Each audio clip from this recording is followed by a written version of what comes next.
এ বিষয়ে বিস্তারিত জানাতে স্টুডিওতে আছেন সহকর্মী রায়হানুল রানা। সরাসরি যাচ্ছি তার কাছে। রানা, আপনাকে স্বাগত। রানা, নানা চড়াই উতরাই পেরিয়ে অবশেষে যুক্তরাষ্ট্র এবং ইরানের মধ্যে চুক্তি স্বাক্ষরিত হয়েছে এবং নানা যুদ্ধ বিগ্রহ এবং যুদ্ধবিরতির পর কিন্তু অবশেষে এই চুক্তি স্বাক্ষরিত হলো। তো আপনার কাছে সবশেষ কি তথ্য হচ্ছে আমাদেরকে জানাবেন? আপনাকে ধন্যবাদ। আমি একটু সংক্ষেপে যদি বলি যে আপনি জানেন যে গত 28 ফেব্রুয়ারি ইরানে অতর্কিত হামলা চালায় ইসরায়েল এবং যুক্তরাষ্ট্র। এরপর থেকে গত 3 মাস ধরে আমরা কিন্তু নানা চড়াই উতরাই দেখেছি। আপনি জানেন যে সেই হামলায় যুক্তরাষ্ট্রের প্রধান উদ্দেশ্য ছিল ইরানের শাসন ব্যবস্থার পরিবর্তন করা, যদিও সেটা হয়নি।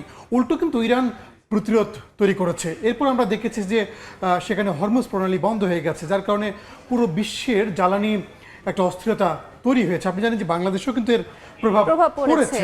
দেশের বিভিন্ন দেশে কিন্তু তেলের বাজারে অনেক বেশি প্রভাব পড়েছে। এবং একটা বিষয় বলি যে এরপরে দফায় দফায় এই যুদ্ধ বন্ধের জন্য কিন্তু আলোচনা হয়েছে এবং এপ্রিলে এই দুই দেশ তারা কিন্তু একটা সাময়িক যুদ্ধবিরতির ঘোষণা দেয়। সেই ঘোষণার পরেও কিন্তু আমরা দেখেছি উত্তেজনা কমে না, উল্টো ট্রাম্প একের পর এক হুমকি দেয়, হুঁশিয়ারি দেয়, এ ধরনের কিন্তু একটা উত্তেজনা চলতেই থাকে। সেই প্রেক্ষাপটে পাকিস্তানের মধ্যস্থতা কিন্তু আমরা অবশেষে চলতি সপ্তাহে কিন্তু একটা চুক্তির ঘোষণা পাই এবং অবশেষে সেই চুক্তি কার্যকর হয়েছে। স্বাক্ষরের পরে চুক্তি কার্যকর হয়েছে আমরা দেখলাম। এবং সবচেয়ে আলোচনা বলি যে ইরান কিন্তু এখানে যুক্তরাষ্ট্রকে বলা যায় যে একটা বাধ্য করে কিন্তু চুক্তিতে স্বাক্ষর করতে বাধ্য করেছে। সবচেয়ে গুরুত্বপূর্ণ যে 14টি চুক্তির কথা বা 14 দফার কথা বলা হচ্ছে, সেই দফাগুলো নিয়ে আমরা একটু আলোচনা যদি করি। আপনি দেখেন প্রথমের যে বিষয় সেটা হচ্ছে লেবানন সহ সব ফ্রন্টে অবিলম্বে এবং স্থায়ী যুদ্ধবিরতিতে সম্মত। এটা হচ্ছে মূল পয়েন্ট। এরপরে আপনি দেখেন যে দুই দেশের সার্বভৌমত্বের উপরে সম্মান করতে হবে, অভ্যন্তরীণ বিষয়ে হস্তক্ষেপ করা যাবে না। আবার 60 দিনের মধ্যে একটি চূড়ান্ত চুক্তিতে পৌঁছানোর লক্ষ্য নির্ধারণ করা হয়েছে। এছাড়াও যে আপনি জানেন যে হরমুজে যুক্তরাষ্ট্র কিন্তু নৌ অবরোধ দিয়েছে, উল্টো হরমুজ প্রণালী বন্ধ রেখেছে আবার ইরান। এই 14 যে চুক্তি সেই চুক্তি অনুযায়ী বলা হচ্ছে যে যুক্তরাষ্ট্র ধাপে ধাপে তাদের নৌ অবরোধ প্রত্যাহার করে নেবে। অন্যদিকে ইরানও বলছে যে আমরা সেখানে যে মাইন বসিয়েছি সেই মাইনটা ইরানও প্রত্যাহার করবে। আমরা যদি আরও দেখি যে আরও যে বিষয়গুলো আছে, দেখেন সেই হরমুজে যান চলাচল নিরাপদ করবে, 30 দিনের মধ্যে মাইন অবসান, যে কথাটা বললাম আপনাকে একটু আগে। যুক্তরাষ্ট্র তার অংশীদাররা ইরান পুনর্গঠনে $300 বিলিয়ন উন্নয়ন পরিকল্পনা করবে। মানে যুক্তরাষ্ট্র এবং ইসরায়েলের হামলায় যে ক্ষতিগুলো হয়েছে সেই ক্ষতি পোষানোর জন্য মূলত এই তহবিলটা গঠন করা হবে। এছাড়াও দেখেন ইরানের উপর থাকা সব আন্তর্জাতিক ও মার্কিন নিষেধাজ্ঞা প্রত্যাহার করা হবে। আপনি জানেন যে ইরানের উপরে পশ্চিমা সবগুলো দেশ বেশ কয়েকটি নিষেধাজ্ঞা দিয়ে রেখেছে এবং সেই নিষেধাজ্ঞাগুলো প্রত্যাহারের কথা বলা হচ্ছে এই 14 দফায়। আরেকটি বিষয় সবচেয়ে গুরুত্বপূর্ণ, যে পারমাণবিক অস্ত্র তৈরি বা সংগ্রহ করবে না ইরান, যা নিয়েই কিন্তু যে যুদ্ধের সূত্রপাত হয়েছিল। মানে যদি বলি যে এই পারমাণবিক অস্ত্র নিয়ে, যদিও সেটা ইরান বলেছে যে আমরা এটা করব না।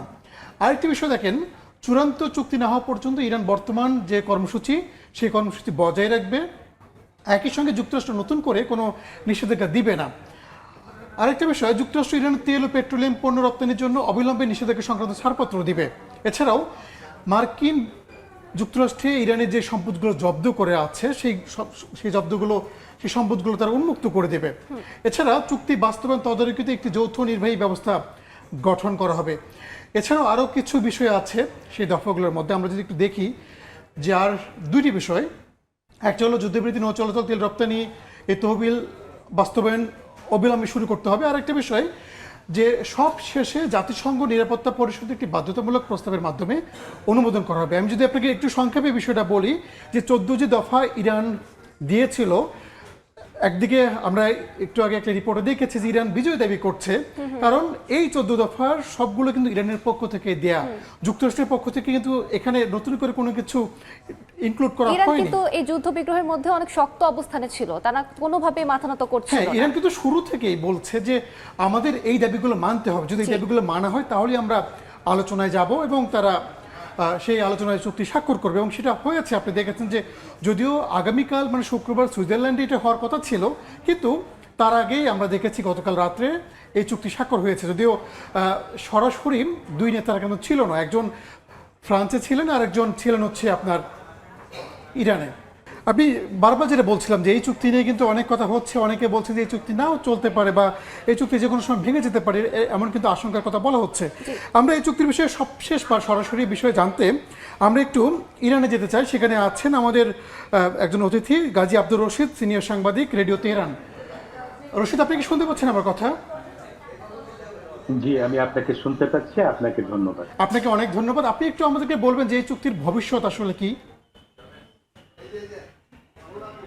খুব চমৎকার একটি প্রশ্ন। আজকের প্রেক্ষাপটে আজকের দিনটি একটি অন্যরকম দিন, ঐতিহাসিক, এবং নিঃসন্দেহে এটি পৃথিবীর জন্য একটি সুখবর।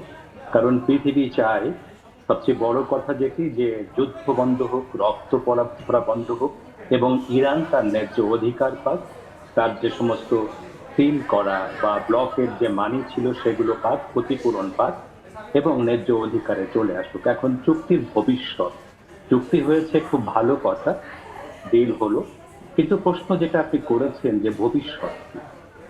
হ্যাঁ, এটি একটি বড় প্রশ্ন।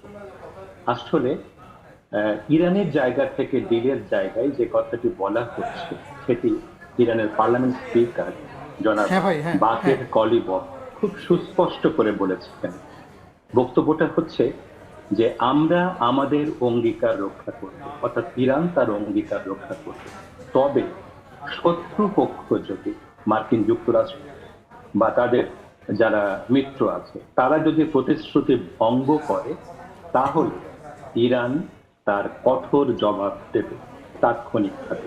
যে কথাটি ইরান গত বছরের জুন থেকে শুরু করে এবছরের আজ অব্দি যুদ্ধের মধ্যে করে এসেছে, এবং ইরানের বড় শক্তির জায়গা এদেশের জনগণ, এদেশের জনগণের ঐক্য এবং সংহতি, তারা এখনো মাঠে রয়েছে, ওকে ভাই। এবং তারা কিন্তু প্রতিরোধ, প্রতিবাদ এবং তাদের ন্যায্য অধিকার আদায়ের জন্য দৃঢ় শপথ নিয়েছে।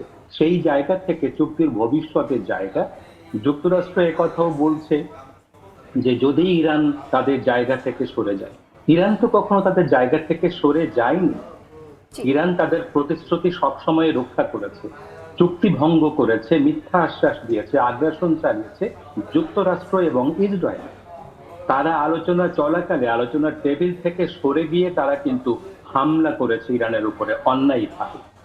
ফলে ইরান কখনো তার প্রতিশ্রুতির জায়গা থেকে সরে যায় না। ইরান আলোচনার জায়গায় রয়েছে এবং শক্তির জায়গায় রয়েছে। ইরান স্পষ্ট করে বলেছে, শত্রু যখন শক্তির ভাষা বোঝে তখন তাকে শক্তভাবেই মোকাবেলা করব শক্তি দিয়ে। অর্থাৎ এটা শুধু কাগজের গ্যারান্টি নয়, ইরানের গ্যারান্টির জায়গা হচ্ছে ইরানের শক্তি এবং ইরানের জনগণ, ইরানের ঐক্য। রশিদ, আমার আরেকটা বিষয় জানার ছিল। আপনি ইরানের জনগণের কথা বললেন, আবার ইরানের পক্ষ থেকে বারবার এই যুদ্ধে বিজয়ের দাবি করা হচ্ছে।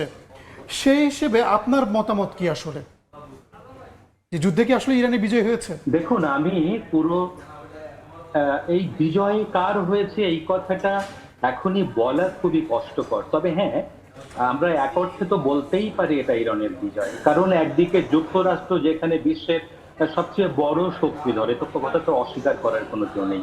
এখানে ইসরায়েল বলতে আছে, সেখানে পরমাণু ওয়ার হেড শক্তি ধরে একটি ছোট রাষ্ট্র হলেও বিশাল শক্তির অধিকারী। বলা হয় অলিখিতভাবে যে বিশ্বের একটি বড় শক্তি, যুক্তরাষ্ট্র একটা বড় শক্তি। সেখানে তাদের বিরুদ্ধে যারা বলেছিল মাত্র কয়েক ঘন্টা ইরানকে নিশ্চিহ্ন করে দেবে, তাদের 9টি লক্ষ্য ছিল ইরানের বিরুদ্ধে। সেই 9টি লক্ষ্যের একটি লক্ষ্যও তারা সফল হতে পারে না। অর্থনৈতিক, না রাজনৈতিক, এখানকার না সামরিক শক্তি, না ক্ষেপণাস্ত্র শক্তি, কোনো দিক থেকেই তারা সফল হতে পারেনি। ফলে এ অর্থে তো ইরানের বিজয় বলাই যেতে পারে। এটা তো বলার কোনো ত্রুটি এখানে যুক্তিসঙ্গত কারণ নেই না বলার। তবে যে কথাটি আমরা কিন্তু এখনই বিশ্বাস করতে পারছি না যে আগামীতে কি হতে যাচ্ছে, কারণ বিশ্বাস ভঙ্গের, আস্থা ভঙ্গের জায়গাটা যুক্তরাষ্ট্রের এবং ইসরায়েলের রয়েছে শতবার। ফলে আপনাকে অনেক ধন্যবাদ। আমরা আশ্বস্ত হচ্ছি না, আমরা দেখতে পারি। ধন্যবাদ আপনাকে। আলিশা, আমরা সরাসরি ছিলাম তেহরানে, সেখান থেকে শুনলাম যে সেখানকার সবশেষ পরিস্থিতি কি আসলে। রানা, আপনাকে অসংখ্য ধন্যবাদ আমাদের সঙ্গে যুক্ত হবার জন্য। আমরা আশা করব যুদ্ধ বিগ্রহ বন্ধ হবে, শান্তি প্রতিষ্ঠিত হবে সারা বিশ্বে। আপনাকে ধন্যবাদ। আমাদের সঙ্গে স্টুডিওতে যুক্ত হয়েছিলেন সহকর্মী রায়হানুল রানা।